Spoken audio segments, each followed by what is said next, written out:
Hello students, जय हिंद। आप सभी का स्वागत है आपके अपने YouTube चैनल गुरुकुल गुरु में। आज है 15 जनवरी। तो 15 जनवरी से रिलेटेड जितने भी करंट अफेयर के मोस्ट इंपोर्टेंट क्वेश्चन बनते हैं वो सारे इस वीडियो में मैं आपके लिए लेके आया हूँ। हर एक क्वेश्चन आपके लिए मोस्ट इंपोर्टेंट है, तो वीडियो को लास्ट तक जरूर देखना है। और इस वीडियो की PDF भी आपको प्रोवाइड करा दी जाएगी। और इस वीडियो के लास्ट में आपसे एक क्वेश्चन पूछा जाएगा जिसका आंसर आप सभी को कमेंट बॉक्स में जरूर देना है। तो चलिए आगे बढ़ते हैं। पहला क्वेश्चन आप सभी के सामने स्क्रीन पे है। हाल ही में किसने केंद्र सरकार द्वारा लाए गए तीनों कृषि कानूनों के अमल पर रोक लगा दी है? ए निर्वाचन आयोग, B supreme court, C high court, D नीति आयोग। तो इस क्वेश्चन का जो राइट आंसर बनता है वो ऑप्शन बी है। सुप्रीम कोर्ट ने जो MSP के 3 बिल आए थे कृषि कानून, उनके ऊपर अभी रोक लगा दी, यानी कि उनको स्टे लगा दी, उनके ऊपर उनको रोक दिया है। अभी किसने रोक दिया है? सुप्रीम कोर्ट ने हाल ही में केंद्र सरकार द्वारा लाए गए तीनों कृषि कानूनों के अमल पर रोक लगाते हुए किसानों के मुद्दे के समाधान के लिए कमेटी गठित करने का आदेश दिया है। यानी कि एक कमेटी गठित करने का आदेश दिया है किसने? सुप्रीम कोर्ट ने, किसानों के मुद्दों को हल करने के लिए। चलिए आगे बढ़ते हैं। अगला क्वेश्चन आपका स्क्रीन के सामने है। भारत की नेशनल इंटरनेट एक्सचेंज द्वारा भारत की कितनी भाषाओं में फ्री डोमेन की पेशकश की गई है? Option A 8, option B 15, option C 22, option D 35। तो इस क्वेश्चन का राइट आंसर है ऑप्शन सी, 22 भाषाओं में फ्री डोमेन की पेशकश की गई है। किसके द्वारा? भारत के नेशनल इंटरनेट एक्सचेंज द्वारा। कितनी? 22 भाषाओं में फ्री डोमेन की क्या की गई है? पेशकश की गई है। भारत के नेशनल इंटरनेट एक्सचेंज द्वारा भारत की 22 भाषाओं में फ्री डोमेन की पेशकश की गई, जिसके तहत किसी में भी पंजीकृत अंतरराष्ट्रीय डोमेन यानी कि IDN को रजिस्ट्रार द्वारा बुक किए गए प्रत्येक IN डोमेन के साथ फ्री निःशुल्क देने का फैसला लिया जाएगा। यानी कि डोमेन क्या होता है? जैसे अपन देखते हैं ना www.google.com, www.youtube.com, तो ये डोमेन होते हैं और उनकी फ्री डोमेन आप मिलेंगे भारत में। ठीक है, चलिए आगे बढ़ते हैं। अगला क्वेश्चन आपके सामने स्क्रीन पे है। 14 जनवरी को विश्व भर में कौन सा दिवस मनाया जाता है? ऑप्शन ए विश्व तर्क दिवस, ऑप्शन बी विश्व विज्ञान दिवस, ऑप्शन सी विश्व महिला दिवस, ऑप्शन डी विश्व राजनीतिक दिवस। तो इस क्वेश्चन का जो राइट आंसर बनता है वो ऑप्शन ए है, विश्व तर्क दिवस, यानी कि वर्ल्ड लॉजिक डे हर साल 14 जनवरी को सेलिब्रेट किया जाता है। कब किया जाता है? 14 जनवरी को। 14 जनवरी को विश्व में विश्व तर्क दिवस, वर्ल्ड लॉजिक डे, ये यूनेस्को द्वारा सेलिब्रेट किया जाता है। पहला विश्व तर्क दिवस 14 जनवरी 2019 को विश्व के लगभग 60 स्थानों पर मनाया गया था। यूनेस्को की कार्यकारी परिषद ने आधिकारिक तौर पर 14 जनवरी को विश्व तर्क दिवस यानी कि वर्ल्ड लॉजिक डे घोषित किया था। किसने? यूनेस्को ने। चलिए आगे बढ़ते हैं। अगला क्वेश्चन आपके सामने स्क्रीन पे है। अमेरिका के राष्ट्रपति डोनाल्ड ट्रंप ने हाल ही में किस शहर में आपातकाल घोषित किया है? Option A Las Vegas, option B Washington DC, option C New York, option D Los Angeles. तो इस क्वेश्चन का जो राइट आंसर बनता है वो ऑप्शन बी है, वॉशिंगटन DC में अमेरिका के राष्ट्रपति डोनाल्ड ट्रंप के द्वारा आपातकाल घोषित किया गया है। अमेरिका के राष्ट्रपति डोनाल्ड ट्रंप ने हाल ही में वॉशिंगटन DC में आपातकाल घोषित किया। यह घोषणा US कैपिटल भवन की सुरक्षा भंग करने के बाद हुई है। अभी कुछ दिन पहले गोली वगैरह चल गई थी, यानी कि दंगे हो गए थे अमेरिका में। ठीक है, तो उस सुरक्षा भंग हो गई थी वहां पर वॉशिंगटन DC में, जिसके कारण इसमें आपातकाल घोषित किया गया है वहां के राष्ट्रपति डोनाल्ड ट्रंप के द्वारा। और 5 लोग भी वहां पर मारे गए थे और बहुत सारे लोग जख्मी हो गए थे। तो इस चीज को मद्देनजर रखते हुए वॉशिंगटन DC में आपातकाल की घोषणा की गई है। चलिए आगे बढ़ते हैं। अगला क्वेश्चन आपके सामने स्क्रीन पे है। क्रिटिक्स चॉइस अवार्ड्स ने हाल ही में अपने कौन से सीजन के नॉमिनेशन अनाउंस किए हैं? ऑप्शन ए दूसरे, ऑप्शन बी तीसरे, ऑप्शन सी चौथे, ऑप्शन डी 5वें। तो इस क्वेश्चन का जो राइट आंसर बनता है वो ऑप्शन बी है, तीसरे सीजन के नॉमिनेशन अनाउंस किए गए हैं क्रिटिक्स चॉइस अवार्ड्स ने हाल ही में। क्रिटिक्स चॉइस अवार्ड्स ने अपने तीसरे सीजन के नॉमिनेशन अनाउंस किए। इस अवार्ड सेरेमनी में भारतीय भाषाओं की फीचर फिल्में, वेब सीरीज और शॉर्ट फिल्मों से जुड़ी प्रतिभाओं, कलाकारों और टेक्नीशियनों को सम्मानित किया जाता है। यानी कि जो शॉर्ट फिल्म, वेब सीरीज वगैरह हम देखते हैं TTT प्लेटफॉर्म पर, उनके जो कलाकार होते हैं या टेक्नीशियन होते हैं उनको इस क्रिटिक्स चॉइस अवार्ड्स के द्वारा सम्मानित किया जाता है। और अभी तीसरे सीजन के अवार्ड्स अनाउंस किए हैं, यानी कि नॉमिनेशन अनाउंस किए गए हैं। चलिए आगे बढ़ते हैं। अगला क्वेश्चन आपके सामने स्क्रीन पर है।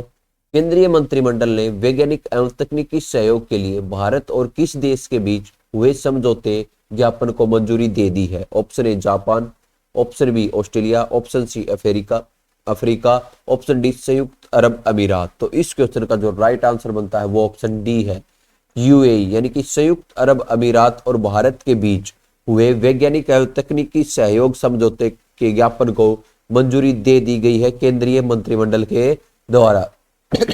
सॉरी भाई, केंद्रीय मंत्रिमंडल ने हाल ही में भारत के पृथ्वी विज्ञान मंत्रालय और संयुक्त अरब अमीरात के नेशनल सेंटर ऑफ मेट्रोलॉजी के बीच वैज्ञानिक एवं तकनीकी सहयोग के लिए हुए समझौते ज्ञापन को मंजूरी दे दी गई है। किस किस के बीच हुआ है? भारत और यूएई के बीच ये समझौता हुआ है, ठीक है, जिसके तहत जानकारी, आंकड़ों और मौसम विज्ञान, भूकंप विज्ञान और समुद्र विज्ञान के संबंधित उत्पादों का आदान प्रदान किया जाएगा दोनों ही देशों में। चलिए आगे बढ़ते हैं। अगला क्वेश्चन आपके सामने स्क्रीन पर है। भारत का कौन सा राज्य व्यावसायिक सुगमयता सुधार पूरा करने वाला 8वां राज्य बन गया है? Option A Gujarat, option B Kerala, option C Punjab, option D Arunachal Pradesh. तो इस क्वेश्चन का जो राइट आंसर बनता है वो ऑप्शन बी है।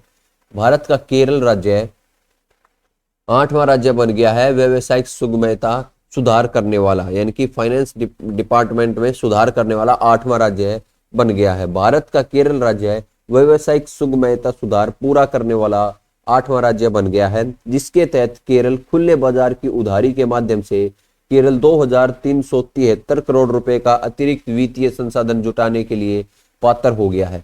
अब व्यावसायिक सुगमयता सुधार लागू करने के लिए 8 राज्यों को 23,149 करोड़ रुपए की अतिरिक्त उधारी की अनुमति मिल गई है। यानी कि व्यावसायिक सुधार का मतलब यह है कि उन्हें और उधार लेने की अनुमति मिल जाती है केंद्र सरकार के द्वारा, और केरल 8वां राज्य बन गया है।